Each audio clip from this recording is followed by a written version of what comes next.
Me voici, bonjour tout le monde. Voilà, page 308, l'exercice 2 qu'il fallait passer et l'exercice 3 qu'il fallait faire, noter vrai ou faux, donc dire si c'est bien l'image ou pas, et puis justifier. Je rappelle que pour ça, on utilise son équerre Aristo, on utilise la ligne qui passe par le 0 et le 90 degrés, et sur cette ligne, eh bien, on met l'axe. Donc ici, je me mets ici, et je vérifie, est-ce que je suis bien perpendiculaire? Oui. Est-ce qu'à gauche et à droite, j'ai la même distance? Oui. Donc, c'est bon, la distance est bonne, c'est perpendiculaire, c'est vrai. On justifie, c'est perpendiculaire. Qui? Ben, la droite D est perpendiculaire à A', et deux manières de dire, soit vous dites que la longueur A'S est égale à la longueur SA, soit vous dites que le point S est au milieu de AA'. On pourrait dire en un seul mot pour ceux qui auraient mis ça, c'est que l'axe D, puisqu'il passe au milieu et qu'il est perpendiculaire, on peut dire que c'est une médiatrice. Si vous avez fait la même chose en français, c'est bon, mais dans votre correction, notez-le avec le codage. Exercice 2, ben là c'est faux. On voit directement, si je mets mon équerre bien mise sur l'axe, ben, je prends le point A et vous voyez que le point A' n'est pas là, il n'est pas bien perpendiculaire. Donc c'est faux car ça n'est pas perpendiculaire. On continue, page 309, vrai ou faux? Ben, faux. Là, je n'ai pas besoin de mon équerre parce que je vois que la longueur à gauche et la longueur à droite ne sont pas les mêmes. Donc la longueur de A à S n'est pas égale à la longueur de S à A'. Le quatrième, c'est vrai parce que si je mets mon équerre et que je mets le point A, je vois que c'est un point fixe, on l'avait vu la fois passée. Donc le point A reste à la même place. Pourquoi? Parce que A est un point de l'axe où A appartient à D. C'est donc un point fixe, c'est donc vrai.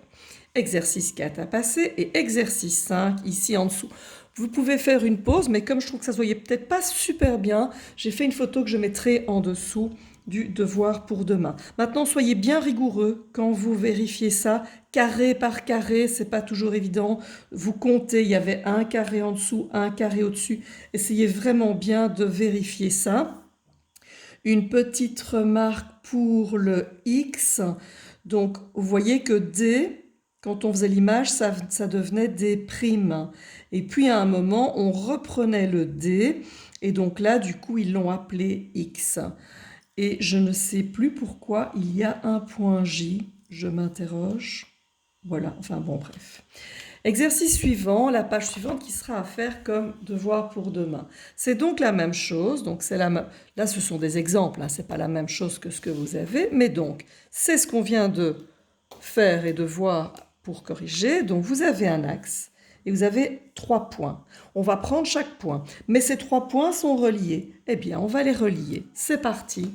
Je mets mon équerre Aristo. Entre nous, quand il y a des quadrillages, on n'a pas tellement besoin de l'équerre Aristo, hein, mais bon, comme ça on prend l'habitude et je peux vous expliquer comme ça.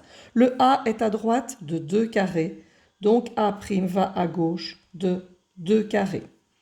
Je descends vers B.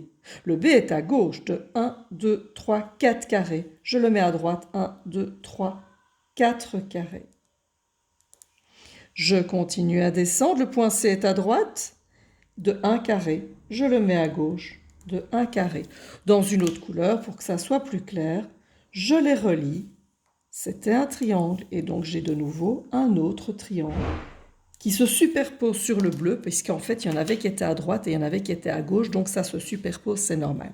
Qu'est-ce que j'ai fait? En dessous, j'ai fait S. Pourquoi S? Parce que c'est une symétrie. Pourquoi petit d? Parce que c'est d'axe D. Entre parenthèses, ça veut dire que c'est ce dont on va prendre l'image. On a fait l'image de l'énoncé, c'était A, B, C, le triangle ABC, ou ACB si on suit l'ordre. Mais dans la symétrie orthogonale, c'est compliqué parce que ça se retourne. Et l'image, donc ici, vous allez mettre l'image, c'est comme si c'était la réponse d'un calcul. Mais la réponse géométrique, c'est A', B', C'. Même chose de l'autre côté. J'ai mon axe qui est oblique, mais il est oblique, il passe chaque fois par la diagonale d'un petit carré, donc c'est assez facile. Bon, j'ai un peu fait des crabouchas, une petite rature. Bien, le point A est sur l'axe. Quand il est sur l'axe, on a un point fixe, il reste à cette place-là. Le B ne va pas là en face, parce que sinon, ça n'est pas perpendiculaire. Soit vous prenez votre équerre pour vous aider, Soit vous regardez le nombre de carrés que vous traversez en diagonale. Je traverse un carré et demi, donc il faut que je traverse un carré et demi et je me retrouve là, B'. Le C. Le C, il traverse un 2 carrés, donc en diagonale, donc je traverse un 2 carrés en diagonale. Et le D, un carré en diagonale, donc un carré en diagonale, et je peux relier. Et vous voyez que la figure, c'est bien une isométrie.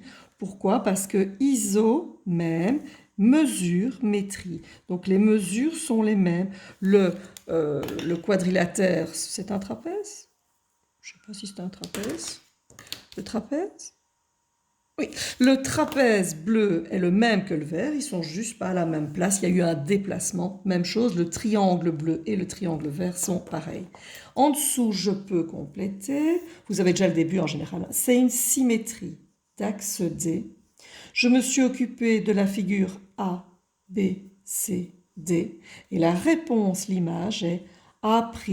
Alors vous pouvez laisser dans le même ordre, ou vous pouvez mettre A', D', C', B'. J'avoue qu'ici, comme je disais juste avant, comme ça se retourne, il y a tout qui change. Voilà, vous allez donc faire comme devoir pour demain, la page 310. Il y a 4 exercices comme ça et une petite introduction de symétrie centrale. Bonne journée, à demain!